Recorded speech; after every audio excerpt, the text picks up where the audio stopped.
Testing, 1, 2. Testing. Hello? Hey, man. How you doing? Hey, not too bad, brother. How you doing? I'm sitting up here out of town, so I decided to give you a call so we could do this week's recording. Are we recording now? Actually, yes, we are. We're recording right now. Well, then we can carry on this ruse as if I didn't know you were calling. Okay. Oh. Wow, I'm so surprised. Let's do a Coco over the phone. Yeah, now, I'm going to let people know that this is a little lower in quality because I am calling you, but I figured it was the only alternative to not doing one at all, so... Yeah, low quality us. Yeah, we're not used to that at Yeah, all. exactly. No, this is not cheap by any means. So I tell you what you can do. Now, if you want to pretend like I didn't call and this is all inconspicuous and everything, why don't you start off with this week's introduction like you always do?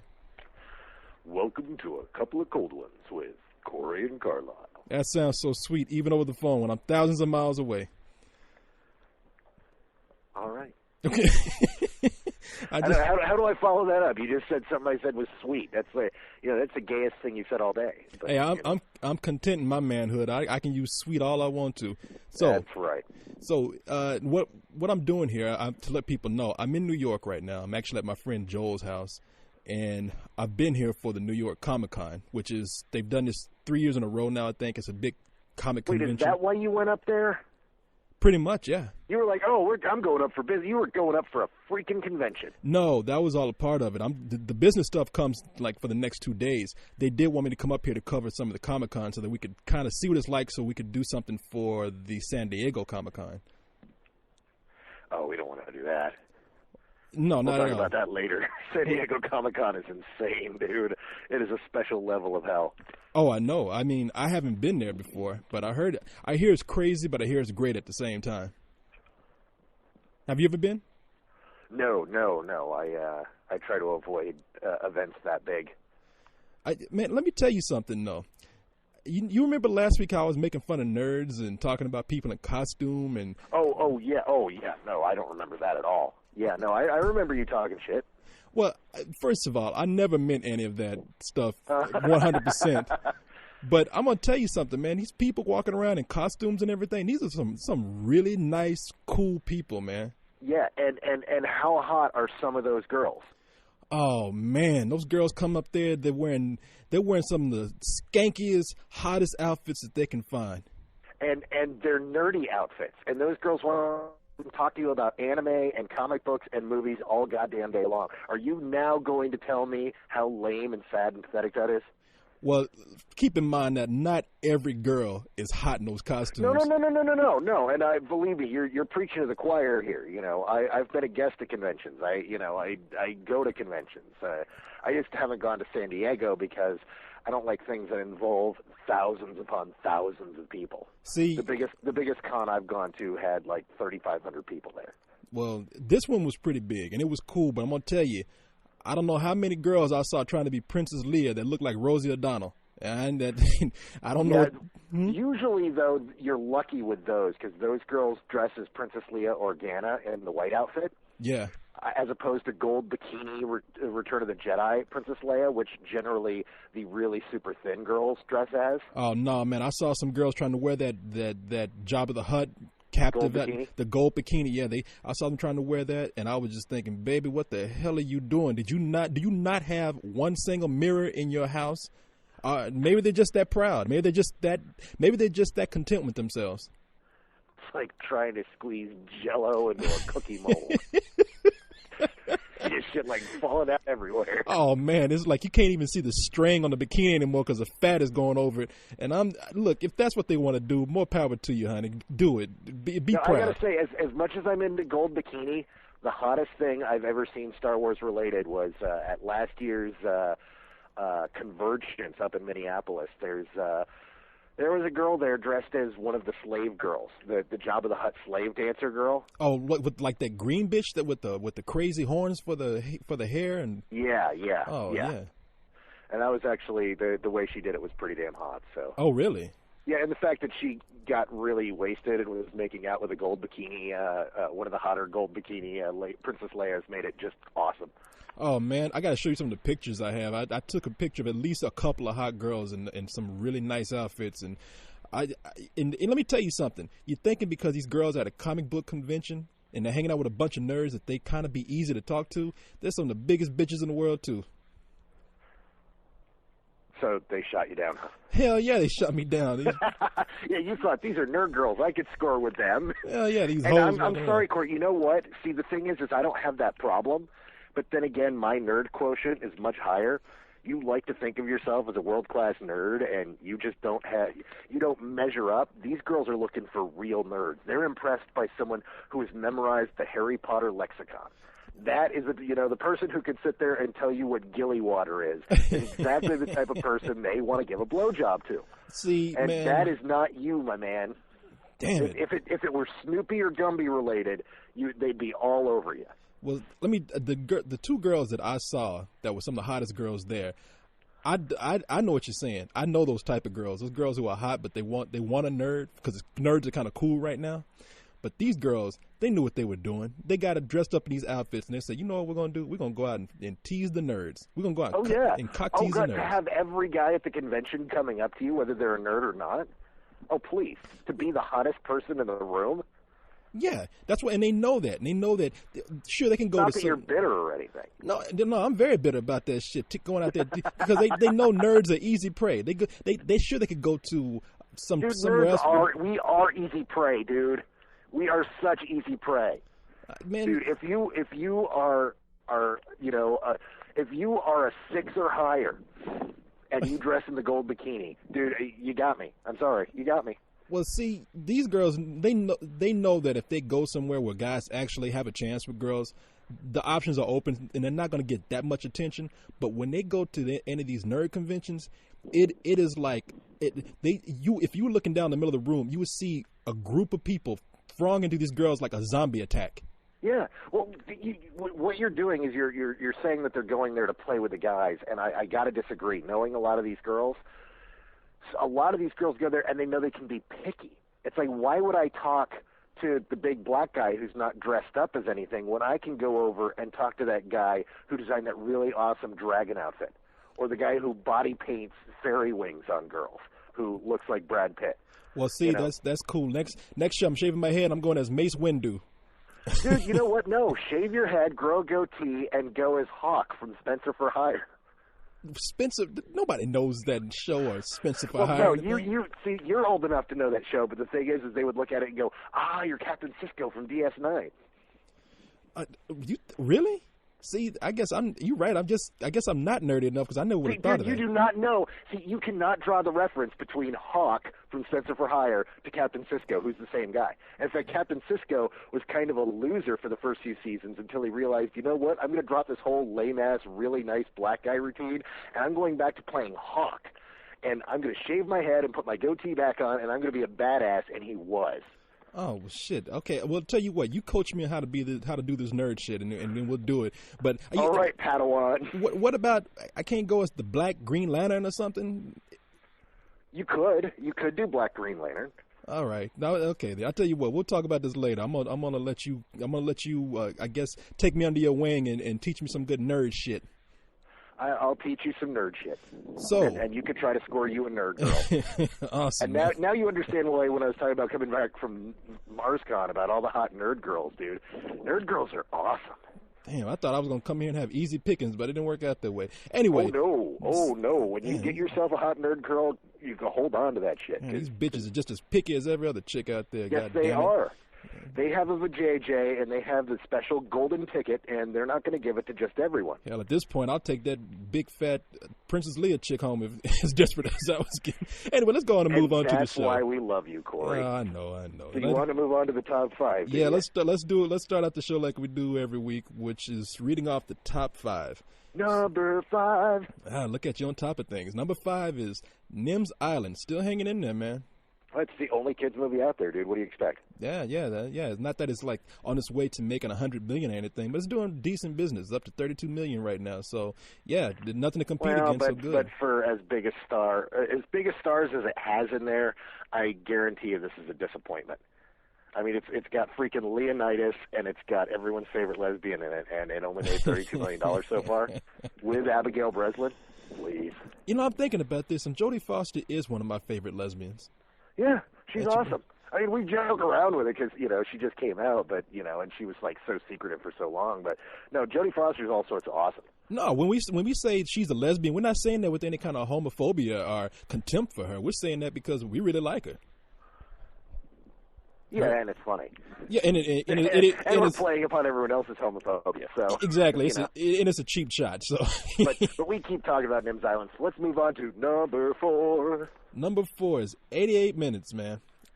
This was a disappointment. Now that's a major disappointment. Barely, it was close to $7 million. Had about $6 million. It opened up with $6,800,000.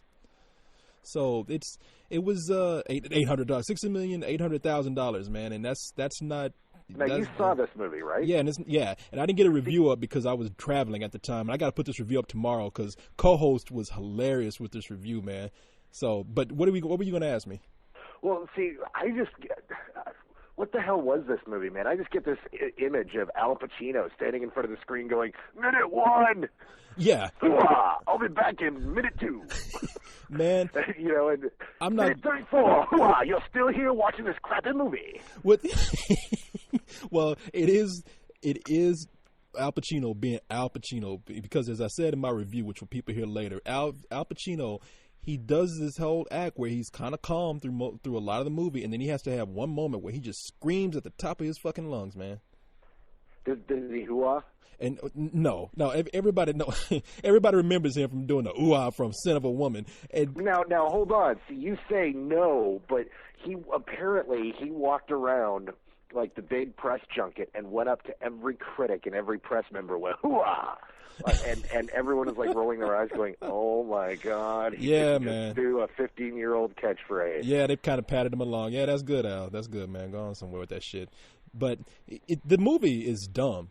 In fact, the movie is so dumb that I almost had a good time watching how many twists and turns this movie was taking. I mean, you talk about forcing a surprise ending where they just picked some random person out to be the killer. They just I hate that. That's like the January Man. Oh, what did they do? Oh, it's the same thing. It's like it turns out to be a character you saw on screen for like 3 seconds in the background. It's like, oh my God, it was the cop. Exactly. That's what they kind of did in this movie. They're like, who was on screen for the least amount of time so that we could throw everybody off? And they just pick a random person, man. And it is it's okay. Yeah, you don't see it coming because it's so fucking. Hold on 1 second. Somebody's just rolling by, and they're like rolling by. What do you mean rolling by? Somebody on fire? Stop, drop, and roll? What the hell is going on? No, they're basing and, everybody, let's party. And I can't hear you because I'm, like, listening to, like, 10-year-old bumper grind music. Man, I thought you were moving out that neighborhood. I'm moving out of it, but, I mean, I'm not exactly moving on up. But, At first, I thought you were going to be like, wait a minute, this was like a drive-by. I got to duck. You make it sound like I live in the ghetto. I do not live anywhere near a ghetto. It just has somebody's rolling by and playing their. And what's funny is they're basing and they're playing that kind of music, and it's a fucking minivan. And it's just, man, so there's just something silly about that. Like, sorry about your youth. Yeah, so they're probably you like used to be cool. Bye. A minivan. So it's probably like some white nerds basing Beethoven or something. Man, this is Beethoven's 5th. This motherfucker be jamming. So. Shit, man, throw on Ode to Joy, bitch. Hell yeah. Symphony, 4th movement represents.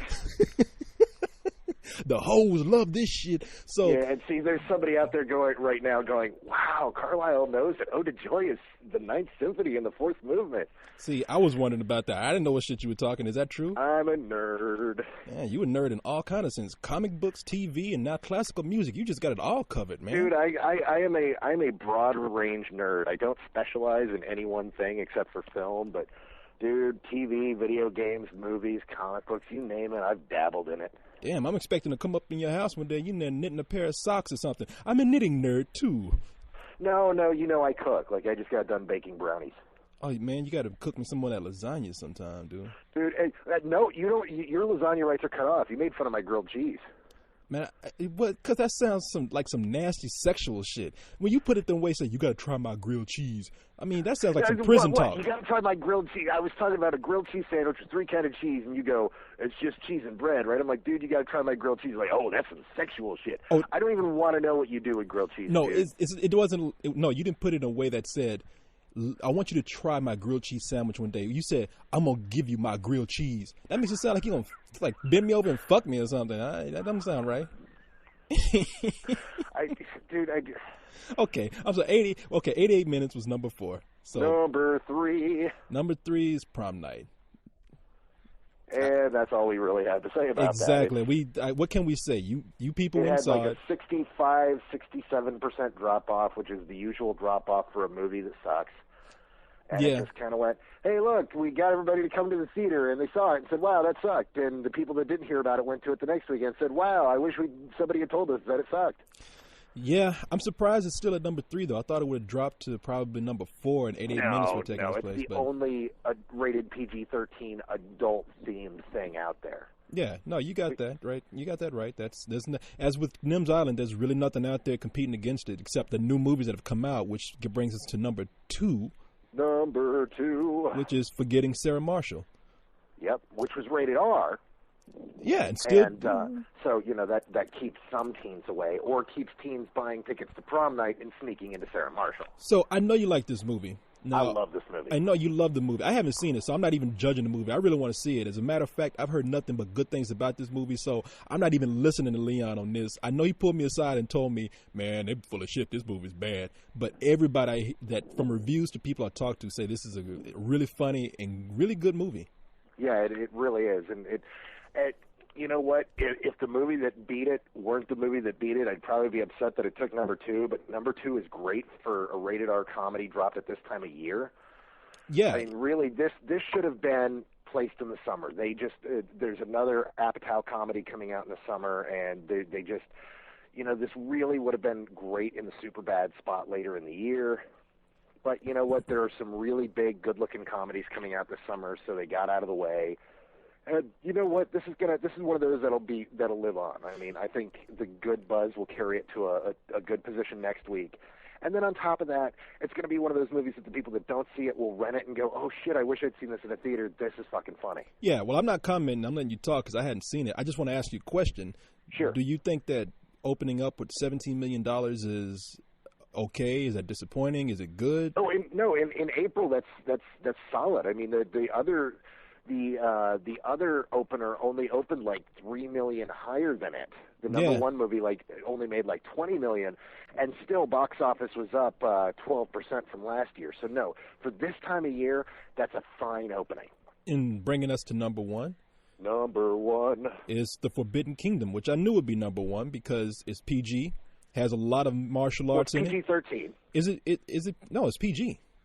I just read an article saying it was PG-13. I guess you could be right and it could be PG, but everything I've seen said PG-13. Really? Yeah. The thing is somebody getting kicked in the head, or certain types of martial arts moves will get you bumped from a PG to a PG-13 or a PG-13 to an R. That was one of the problems they ran into on the Matrix movies. Was they wanted to make the second 2 films PG-13. But then they're like, oh yeah, if you get kicked in the head, it's an automatic R rating. So you mean if you get kicked in the head, yes, that can give you a rated R? Yes. That's crazy because Yes, it's because their explanation is, well, you see, kids see it and then they want to imitate it, and by imitating it, it creates a problem. So we're going to make it rated R and make sure that parents accompany their kids to these movies. Well, that's funny because look, I got kicked in the head all the time by my brother, and I didn't. And it shows no damage at all. Okay. No predilection towards working sex into everything. Okay, if you go by me, no desire to do anything over the age of 40. Yeah, if you go by me, you should make movies rated R because I've been kicked in the head plenty of times, dropped on my head, slapped in the head. So yeah, you might want to. The rated R rules are so freaking wacky. So it's one of those things where. But yeah, I believe it's PG-13. No, you're right. Yeah, you're right. Kids could go and see this. It was geared towards kids. Apparently, I was reading something. The Weinstein Company is thrilled with how it performed because, well, first of all, it's their first really big hit, and secondly, apparently women dig the hell out of it.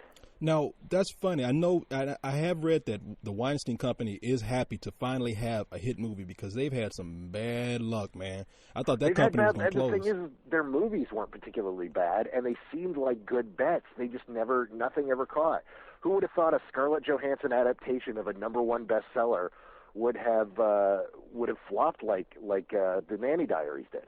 Yeah, no, I know. And, well, you talking about the Boleyn girl? No, I was talking about the Nanny Diaries. Oh, the nanny diaries. Because it wasn't that good. That's why. I saw that. You think it's not that good. I've talked to a lot of people that actually really liked it. It's the exact type of movie that you normally go, man, these movies aren't any good, but they appeal to people. I can't watch it. It's killing me that I can't watch it either. Well, they don't have to worry about that because Forbidden Kingdom is a hit for them. $20 million it opened up with. That's really good. A bunch of people getting kicked in the head. So you're right, it is PG-13. I didn't see the movie, but I heard it was decent. I heard it was kind of silly, but surprisingly entertaining. Cyrus has been going off about that film for days. We can't go by Cyrus now. You know that because Cyrus is partial to this kind of shit. He loves his karate shit. No. Now hold on a second. I live with Cyrus, and Cyrus, he is really picky about these. He is not as crazy about these as he wants. He seems like that to you because whenever you talk to him about these, he's going nuts over them. But he's so picky about these films, that the kung fu movies, that unless it's really awesome, he's like, yeah, I can live without it. Okay. I've seen so many films where I go, wow, that was a cool movie. He's like, But when he came back and he's like, oh, dude, you're gonna love this. I'm like, all right, dude, I'm so prepped for this. Did you see it? No, I'm seeing it this week. I had a whole big wedding thing I had to do this weekend. Oh, okay. All right.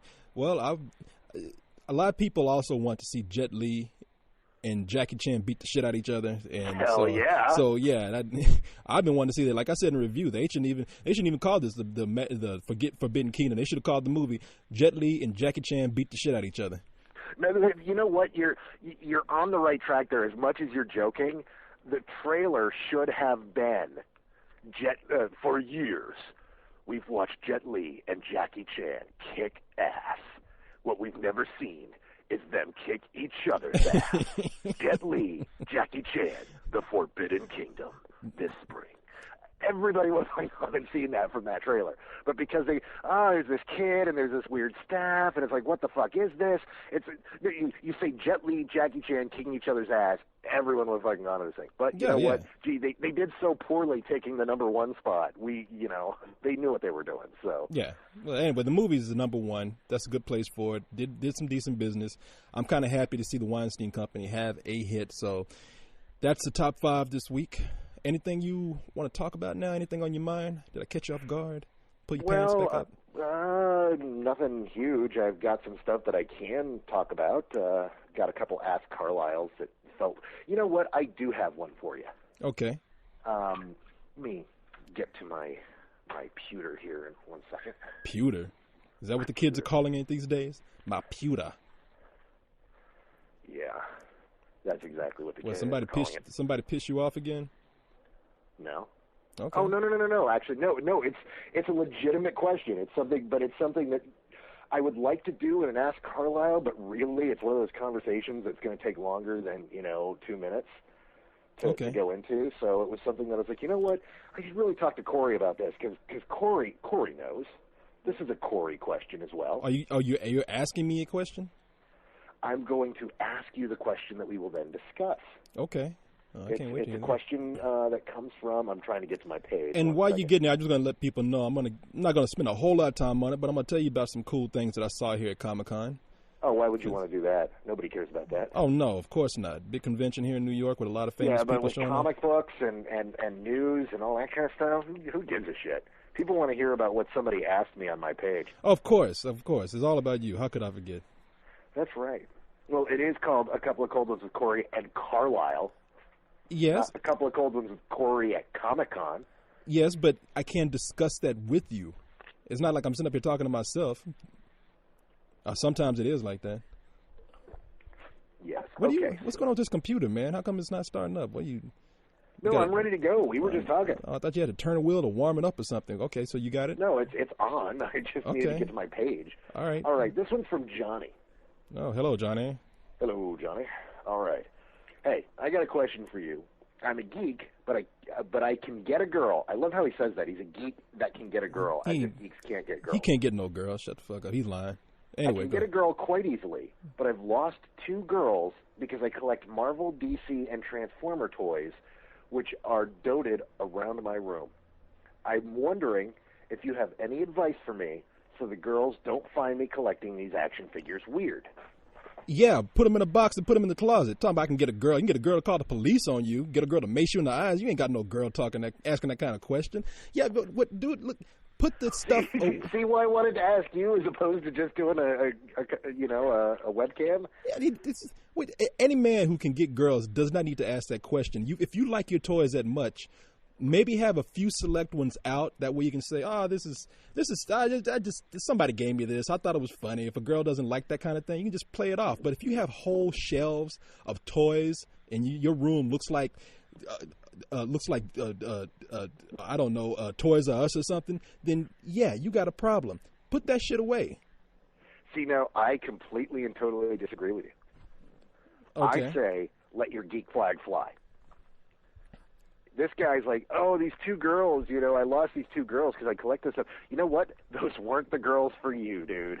If you have to hide that shit in a closet, then, to impress a girl, that girl isn't going to like you for who you are. There are tons of awesome, as we discussed earlier, nerding geek girls out there that will appreciate that kind of stuff, and that's who you're looking for. If a girl sees that and gets scared off by it, that is a big sign, because the last thing you want to do is meet that girl who you fall in love with who's perfect except for the fact that you have to hide yourself from her. Man, you're going to be unhappy when that girl comes down on you later about, no, you can't go out and buy action figures. No, look, nobody's saying you can't buy action figures. First of all, you say you lost 2 girls. You had 2 girls run away from you when you sat down next to them. That's probably what happened. Let's get it straight. Oh, see, now why you got to be mean like that, I ain't Corey? being mean. I'm being honest. You're just being bitter because you keep getting shot down by nerd girls this weekend. To hell with them nerd girls. I'm going to go out and get some real girls. I don't need these girls dressed up in costumes. Get some girls ain't walking around. You're going to call up several of the girls that you know from the site, and you're going to hook up with them. I'll get some girls who would dress up like Wonder Woman in the bedroom. That's fine with me. But look, and you're right. I'm going to agree with you to a certain extent. I am exaggerating here just to be silly. But come on, man. You're going to have to just find the right girl. If one girl doesn't like what you're doing, find one that does. Maybe you'll have to lower your standards. Maybe you won't. I mean, just sit back and wait. In the meantime, I hope that you're taking pride in yourself and not hoping that you can get a hot girl while you look like goddamn Jared before he got thin or something. I mean, you can't do that. Johnny's picture is right here on his profile, and he ain't a bad-looking guy. I could believe that he could get himself a girl. Okay, I haven't seen Johnny. I'm just being silly. Johnny, Carlisle's right. Just find the right girl. And if you're a good-looking dude, just wait. You'll find the right girl. It's only a matter of time, man. Stick to your guns. And don't take any of my Carlettes, because those are mine. And they're all underage, and it'll get you in trouble. So they are not. So you don't want those. And Johnny looks underage, so and he's asking me about how to get girls. So clearly he's not experienced. Okay. He's coming to and come on, he's coming to the wrong guy to ask about getting girls. He's coming to the wrong 2 guys to ask about girls. I mean, go ask somebody who's decent. When neither one of us guys are decent, I'm gonna tell you the wrong thing, and probably Carlisle's gonna tell you the wrong thing too.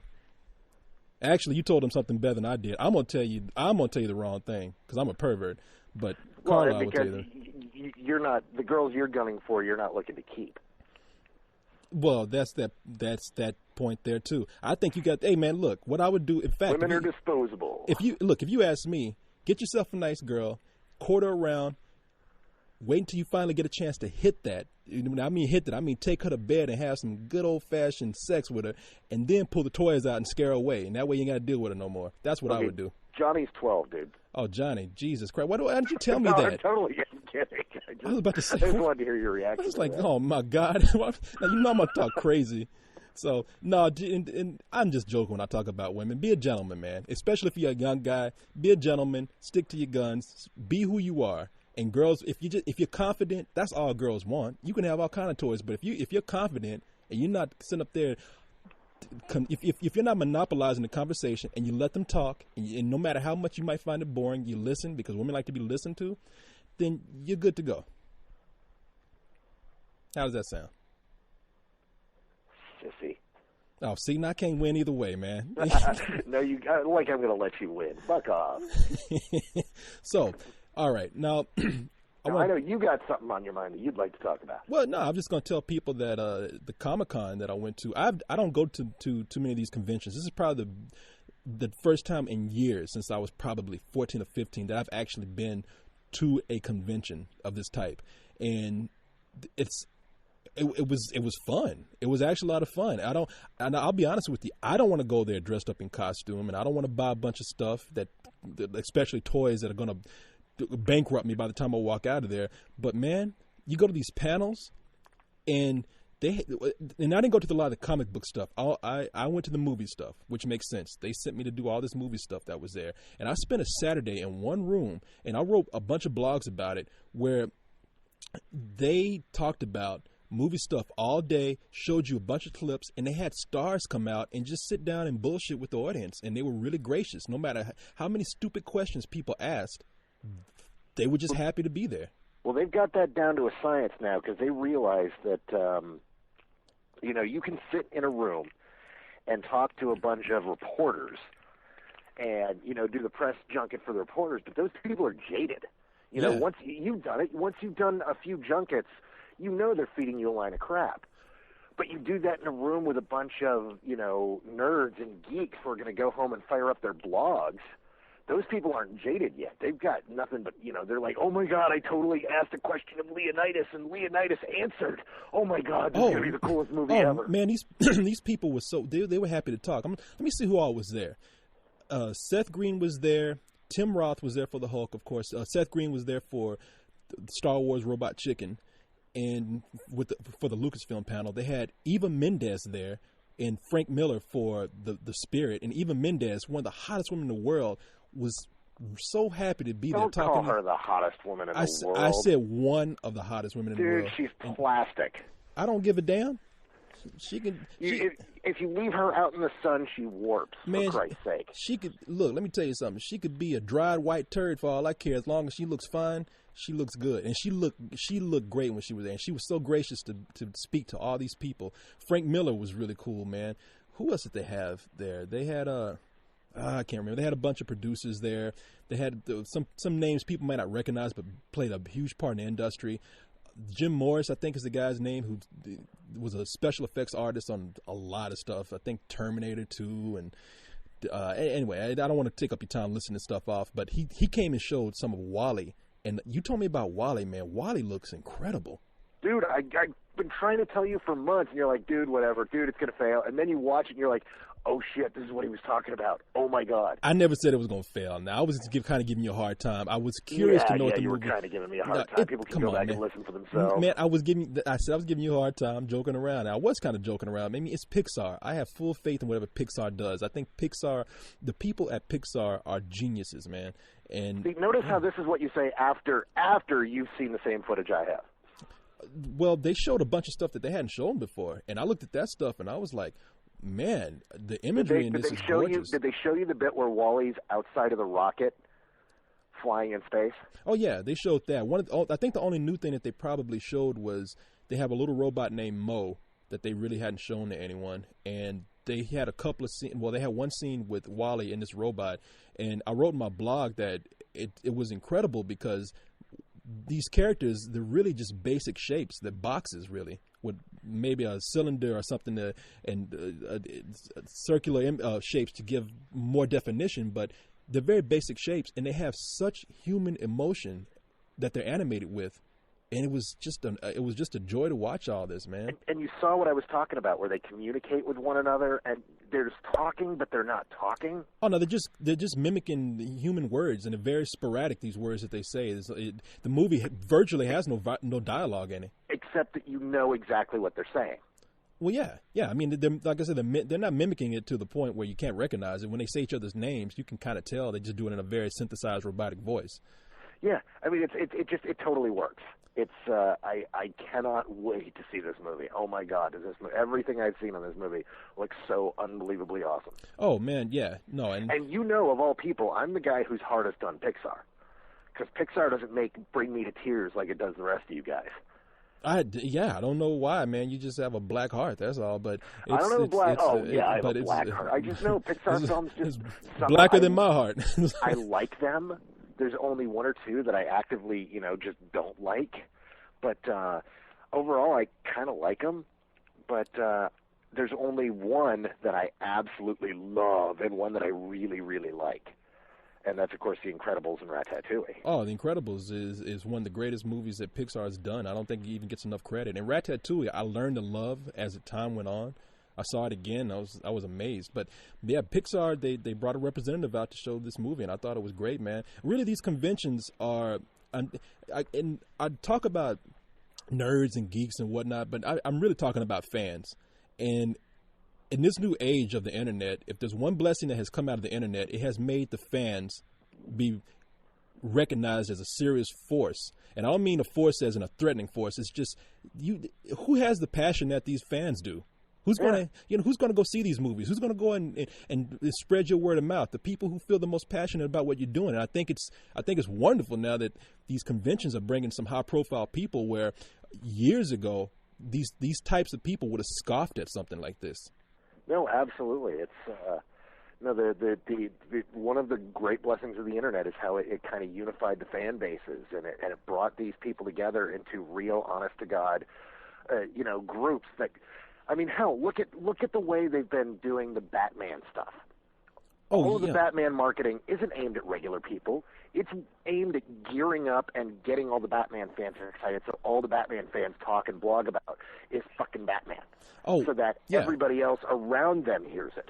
Oh, that's what I wanted to say. They had I mentioned Frank Miller, who's directing The Spirit, but they had some cool directors out there. They had the director who directed Wanted. I didn't get a chance to write about that, but the guy can't really speak English, but he came out and promoted the film as best as he could. And Wanted looks cool. Now you know who that guy is, right? Yeah, he did Night Watch and Day Watch. Yeah, which if you guys out there, if you have not seen Night Watch and Day Watch, go out and rent Night Watch and Day Watch. Dude, those movies fucking rule. They are awesome. Yeah, he's a Russian guy in a Russian film. The only reason I want to see Wanted. The only reason I want to see that fucking movie is because this guy did it. Oh yeah, no, he's a Russian director. And for those of you who don't know, Night Watch and Day Watch are Russian movies. I didn't enjoy Night Watch that much, but Day Watch I actually thought was kind of cool, even though I still don't understand what the fuck was going on in there. But Wanted. Well, no, okay, see that's the thing is you fell asleep during Night Watch. I didn't. Yes, Night Watch. I'm sorry. You fell asleep in the middle of the night. Do not tell me right now. No, that you I'm did sorry. Not fall asleep. Day Watch, I didn't fall asleep in. Night Watch, yeah, I did because I was fucking bored. And that's why you didn't know what was going on because it's a complex film. Now, if you go ahead, now that you've watched Day Watch, go back and watch Night Watch, and Night Watch makes a lot more sense because Day Watch explains all the mysteries from Night Watch. I might do that, but yeah, no. And you could when you see Wanted, if you ever seen those other movies, you look at it and like, oh, that's definitely the same guy. It's the same visual style. I mean, Wanted. It looks like it's going to be a fun movie. I'm not sure. It could be. I'm terrified of it. It could be way over the top to the point that it could be bad. The comic book was a really cool concept, and then they just completely radically ripped the concept out and just pasted in something else. Let me tell people real quick. Wanted is the movie that has what's that girl's name? Angelina Jolie and the guy who's Ewan McGregor ripoff now. The new Ewan McGregor. You know what I'm talking about? No, I don't. The new Ewan McGregor. He was in Last King of Scotland. He was in there was a Fawn in the Chronicles of Narnia.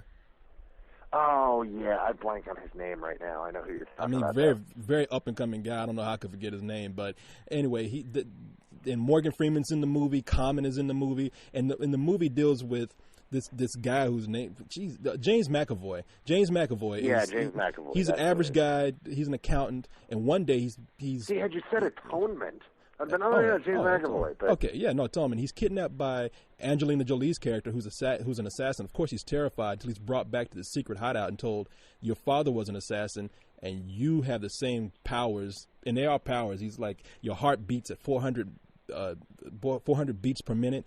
with that comes being able to see the world in such a different way that you can actually make a bullet curve when you shoot it. And so they bring him in and say, you're going to be like your father. You're going to be this new assassin. Now, in the comic book, his father was a supervillain, right?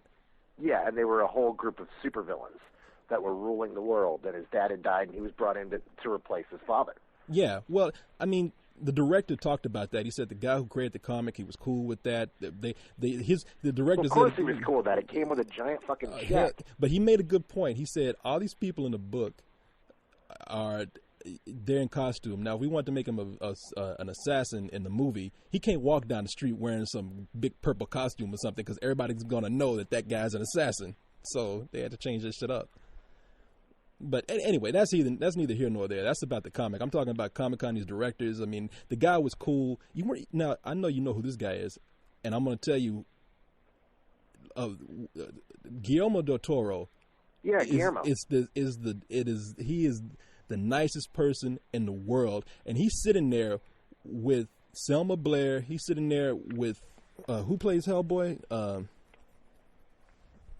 Who's that that plays Ron Perlman? Ron Perlman. He's sitting with Ron Perlman. He's sitting there surrounded by a bunch of animatronics on stage that came from the movie, and nobody's talking about anything else. Nobody's talking to these actors. They want to talk to Guillermo del Toro, and he is the nicest guy in the world, the biggest personality in the room. No. When you say nicest guy in the world, it sounds, a lot of people say that, oh, this guy's so nice, or he's so nice. No, Guillermo is literally one of the nicest guys in the world. When I know him kind of on and off here because he lived in Austin for a long time, and he lived in Austin back before he hit big. And so, he would come around to events, and he would go to, Button-Umathon, and he would hang out at, coffee shops, and people would know him through shit. And for those who don't know, of course, he directed Hellboy. He directed Blade 2, and most recently he directed Pan's Labyrinth. He did The Devil's Backbone. He did Mimic. He did Kronos.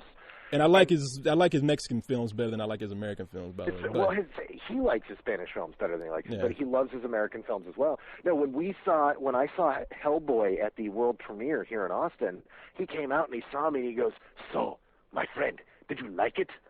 And I was like, "You know what, Guillermo, I fucking loved it." And he gives me this huge bear hug. And just gives me this big hug, and he goes, "That's why I fucking make movies, man. I fucking make movies for you, man. You're the guy. You're the fucking guy who gets me, man. And let's go get some fucking pancakes." And so a whole bunch of us went out and got pancakes. I mean, that's Guillermo. Yeah, no, he's a bear hug-giving, pancake-eating motherfucker. He is awesome. Some little kid comes up to him, and he says, "I want to be a filmmaker, and I was influenced by your drawings that you did in your journal." And he says, you give me your address. I'm going to mail you. I'm going to dedicate my next page to you, my next journal to you. And I was like, wow, that is.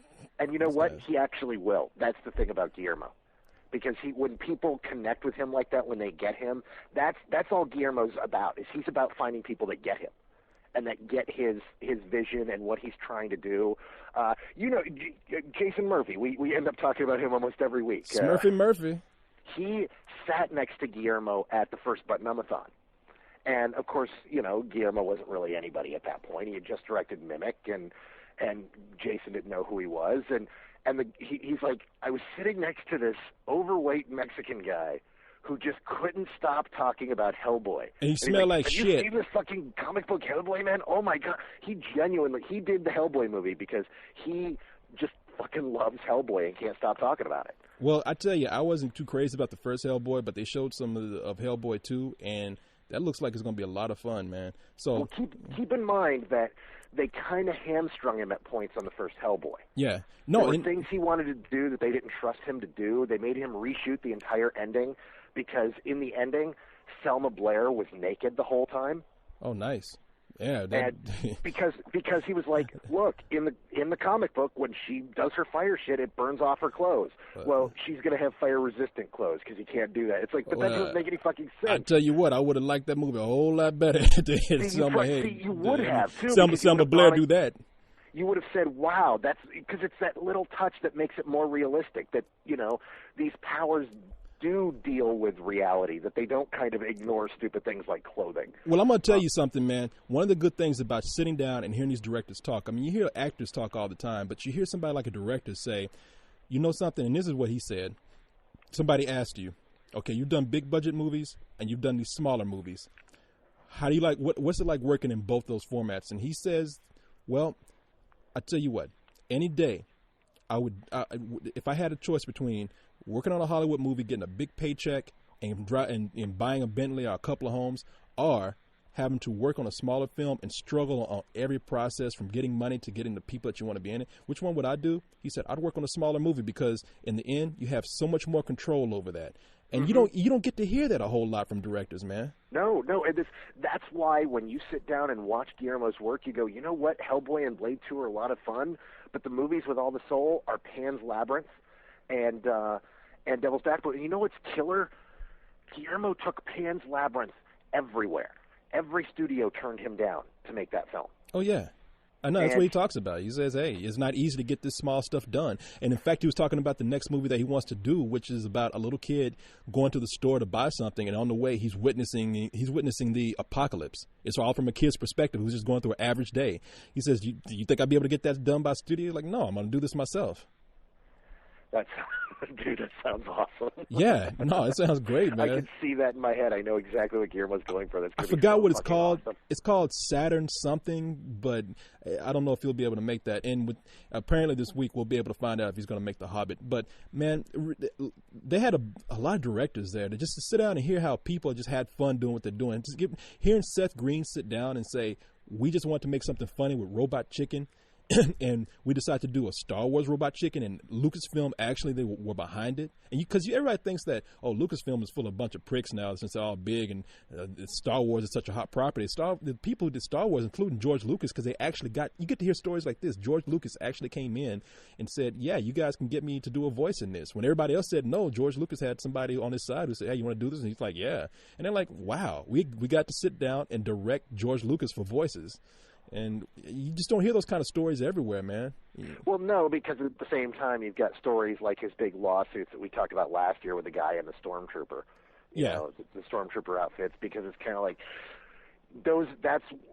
you could be the nicest guy in the world and you do pull one dick move, and, dude, you're a dick. Well, Lucas has pulled his share of dick moves over the years. So as nice and cool as he could be, but it's cool to hear that he was cool to Seth Green. I've heard him talk about that before, and that's pretty awesome. No, the director for the Hulk was cool. I mean, my point is, you get all these people come out, and you realize that they have a product to push just like anybody else, and they're going to go out and they got to hustle just like anybody else, and this is a part of it. But they're really cool about it, and I'm glad that I've never had any hostility towards nerds. I've just a joke with me. If anything, I've always appreciated the fans for who they are. And thanks to fans like these people that I see at Comic-Con, even the ones that dress up in these crazy costumes and everything, you've actually created a new bond between the filmmakers and the people who watch them.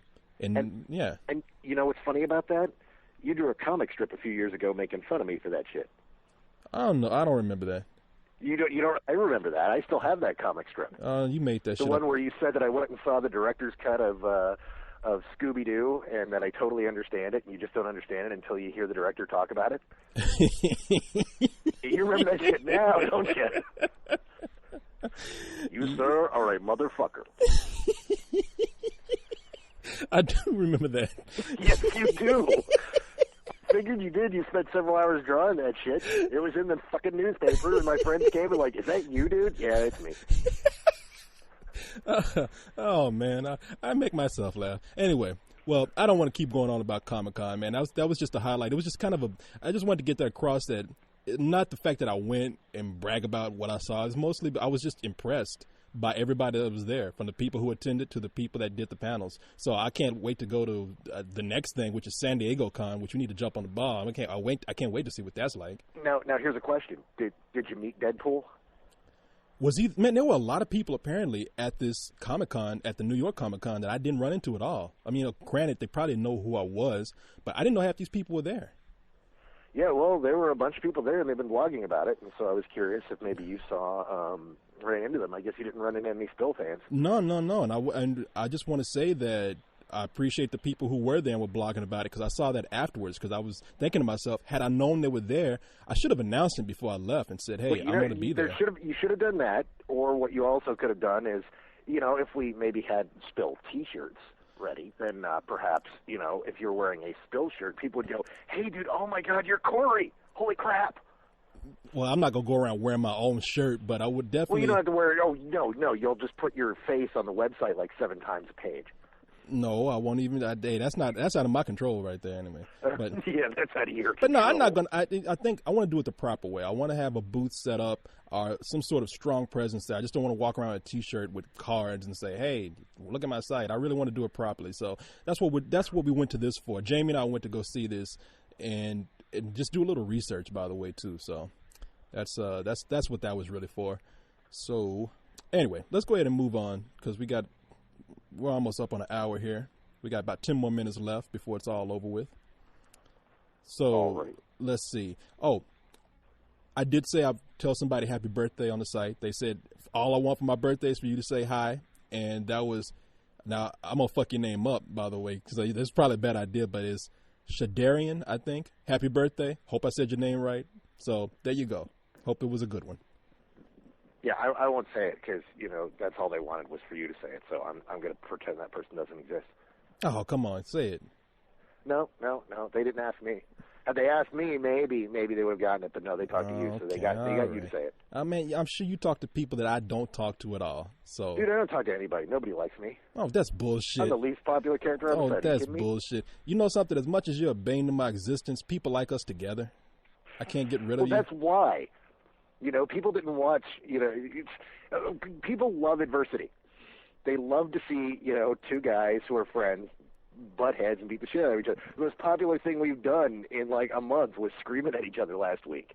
I know, man. I'm still waiting for that $50 fine to come from my homeowners association. So, but, what did they actually, did she report you? No, I don't think she did. I think she was cool because we shut up right after it was done. So yeah, we did. Yeah, but let's see.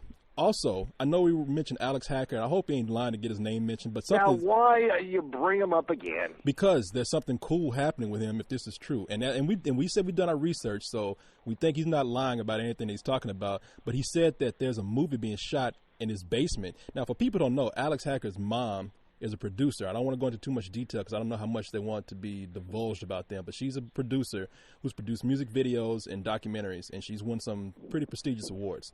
So he says that a movie's being shot in his basement called Duplicity, and it stars Julia Roberts, Clive Owen, and Tom Wilkinson. Now, nobody's going to see that movie. Oh, no. Who are There's these? Nobody famous in that. That's going to go directly. Yeah, who are these people, man? I don't know. Dude, I think Julia Roberts was the 13th person in Ocean's 11. Yeah. I'm sorry. Let me see. No, it's Julio Roberts. And Clive is it's Clive Owens. I'm sorry, Buck Owens. And Lil Tommy Wilkinson Jr. Yeah. There's Frank Stallone in there and Dennis Swayze. Or what was Swayze's brother's name? Oh man, I don't know, but I know I'm thinking. There's this terrible movie called Circle of Fire. I think that's what it's called. And it had Patrick Swayze's Swayze's movie from the '80s that has all the brothers of all these famous people. You got to be kidding me! I want to see this I'm movie. not kidding. It stars Frank Stallone and Swayze's brother, and the box cover says Stallone, Swayze, and then and like Carradine, and it's like all these brothers of famous people. Oh, it's gee. fucking retarded. It's Okay, awesome. so I think they got all these brothers in the same movie that Alex is talking about. No, Alex, let me tell you something. Now, I'm going to assume that since you're telling us this, that means that on any given day or for several days, several weeks even, you're going to have Julia Roberts, Clive Owen, and Tom Wilkinson hanging out in your home. In fact, hanging out in your basement. So here's what I'd like you to do. I like for you. No. Yeah, I see where this is going. No, because I'm not going to do anything. I see where this is going. It is not going a good place. No, it's not. And it's not going to be bad. I'm just going to say for me. Just for me. I don't want to share this with anybody else. But you telling me about all this stuff. I want you to send me a picture with you and these 3 people together and just send it to me. I'm not going to give it to anybody else. I'm not going to pass it. I'm not going to put it on the site. I'm not going to do that. I'm a private person. I'll treat you with the same respect. But I just want to know if this is true or not. Oh, no. See, that's understandable. Yeah. I thought you were going to say, I just want you to go down and say, Miss Roberts, could you please look at this website for me? Man, when have I ever done that? I am the most. If people meet me, I don't tell them anything about myself other than my name. And if they ask me what I do, I say I'm a graphic artist. I don't say anything about the site. The only reason you don't tell them your name is you're afraid they've already heard of you. Because if the women's like, wait, you're Corey Coleman. Oh, I know about you. Yeah, I got to go incognito, man. What are you talking about? Incognito. I'm going imbarito. That's what the co-host is going to do. So now here's a question. I'm going to let you answer this. I'm going to read the email out though, and I'd like to get your opinion on this. Okay. Okay. Where can I start here? It says I'm going to have to read the whole thing. I'll make it fast. And this is from Adrian to the max. And Adrian says, he's not just Adrian. He is Adrian to the max. No, there's any more Adrian than him. He's like Adrian plus. Exactly, to the max. Now, Adrian says, I'm in a media production class that lets me experiment with movie making and live broadcasting. Sometime next semester in my senior year of high school, my teacher thought up the idea of having movie updates and reviews on the announcements that we run for the entire school. Now, she basically thought up the idea from watching your reviews and listening to movie updates around the web. I just have to say thank you for your informative reviews, but here's my question to you. And it says, you, Carlisle, and any other Spill reviewers that are willing to answer this. If I were to start doing movie reviews for my school news program, how can I achieve being a great reviewer like you, Carlisle, Cyrus, Leon, and even Edie and co-host? And that's Adrian to the max. Let me just say something real quick here. I don't think I'm a great reviewer. All I can tell you to do is just be honest and be who you are. And if you have a strong enough personality and you are confident, people will like what you're doing. That's what I think. Go ahead. Well, I would agree with Corey. He is not a great reviewer. Fuck you son of a bitch. No, the most important thing to know in movie review at all, Corey's dead on. Just be yourself. But more important than that, it is not your job as a reviewer to be right. There is no right in movie review. Everybody has a completely different opinion. Everyone has different experiences that they carry into movies. It's not your job to be right. It's your job to give your impressions and to make the audience think, to give them something to chew on that enhances their viewing of the movie, so that if they read your review before or after, that there's going to be something there for them. Just saying that it's good or bad isn't enough. You've got to give them the whys. You've got to give them the hows. If it's bad, how could it have been better? What was missing? What did this movie make you think about? What did it make you feel? And elucidate on that to where the audience gets something out of it so that they can carry something with them. Yeah. And that is the most important thing to do. And if I could say something, if you want to try and do something with humor, or if you want to try to do something, if you want to try and do anything at all, be smart about it before you take it to that next level. No matter how low-key or conversational or how funny you try to be, you have to know what you're talking about first. So there's the old rule, and this rule applies to everything. Whenever you're speaking, if you're not funny, don't be. That too. I'm just saying, be knowledgeable in what you're talking about. Don't go in there thinking that talking about movies is a cool thing, and you're just going to talk about it, because you know what you're going to do. You're going to go in and you're going to say stuff like, "Oh, that movie was dumb, and it was just stupid," and that's all. And that's all you're going to have to say. Know what you're talking about. People ask us a lot why we don't have guests on the show a lot. And the reason is we've done it back when we were doing an old TV show just eons ago.